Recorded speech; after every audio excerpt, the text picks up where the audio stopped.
talk to you about one of my favorite baits, and I think a lot of guys know if I had to pick out one bait to go to the lake with, it would be a spinnerbait. I've been throwing spinnerbaits about all my life, ever since I was a young man and going with my grandfather to Lake Wiley. And I'm going to give you a little brief history and some of the things that I've learned over the years about spinnerbait fishing that may help you. One of the things that I look for in spinnerbaits, and I think is very important, is the shank and the size of the hook.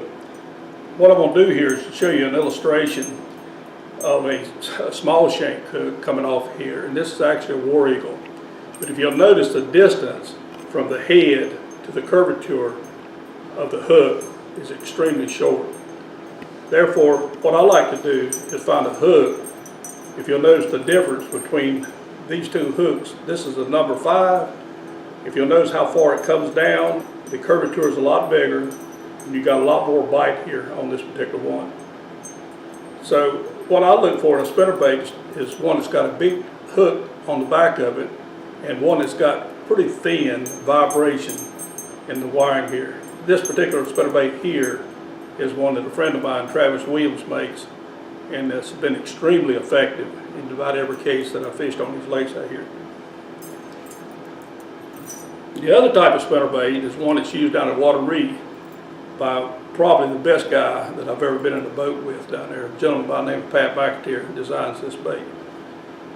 But the key to this bait is the blade, and we call this the French blade. And basically what it is a mixed blade, but if you'll notice the difference in the configuration of the wire, you see how that wire is straight down on the shaft here, where this particular wire here has an offset.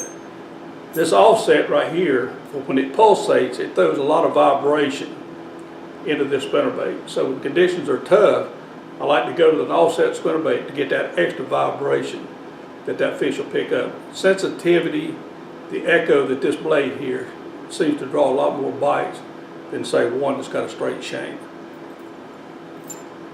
This particular spinnerbait here is pretty hard to find. Not so much a spinnerbait, but that blade.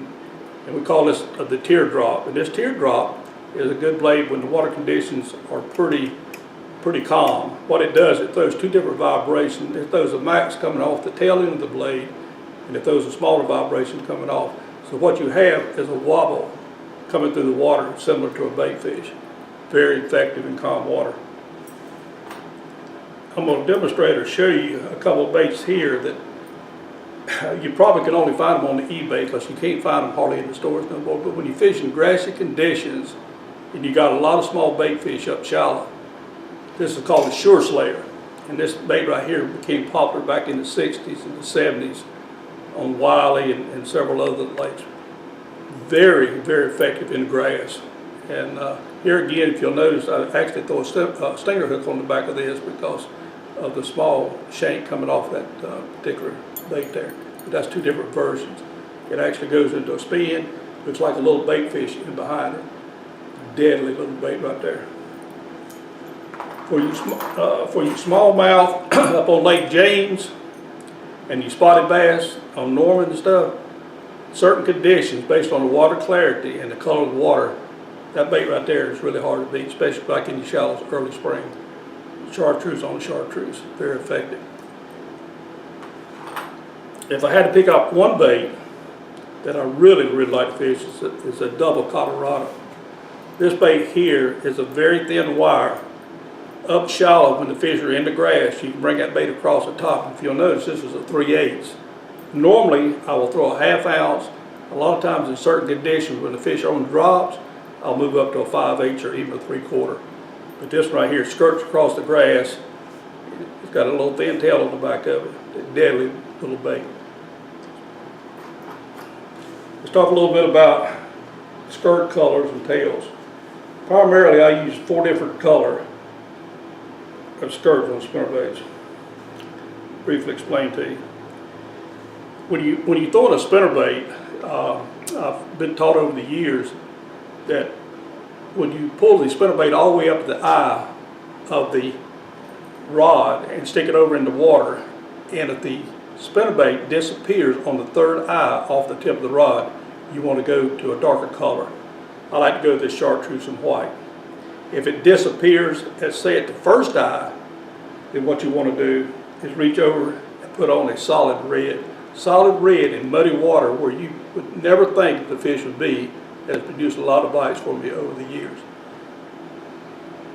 This particular color here is a chartreuse with a little bit of orange in it.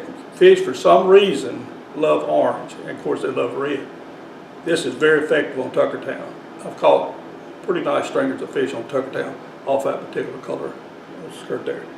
So basically that's the 3 or 4 colors that I normally use in different conditions.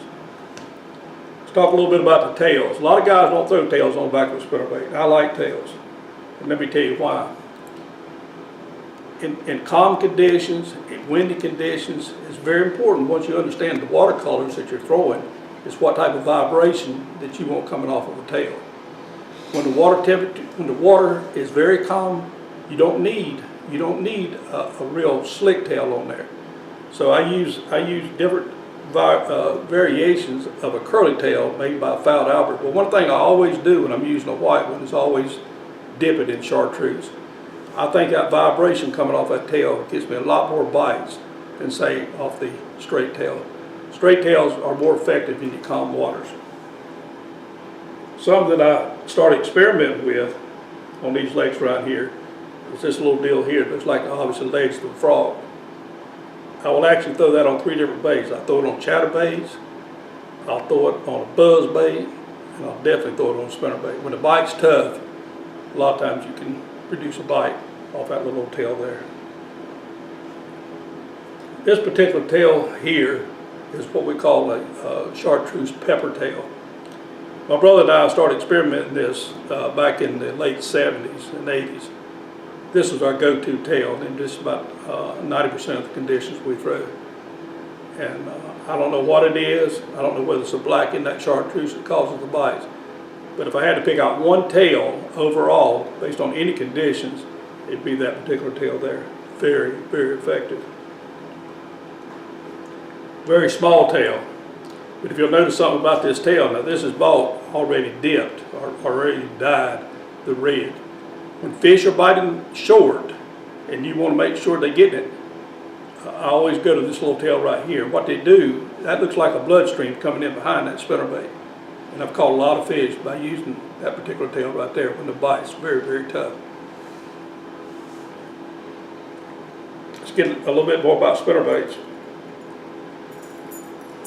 When you've got conditions where you're going down a bank, especially in a grassy area, and you see a lot of bait fish flickering, what you want to do, this particular spinnerbait here has 7 blades to it. It looks like a small pot of bait fish. But if you'll notice here, I've attached a little swing hook by inserting it onto a swivel on the back side.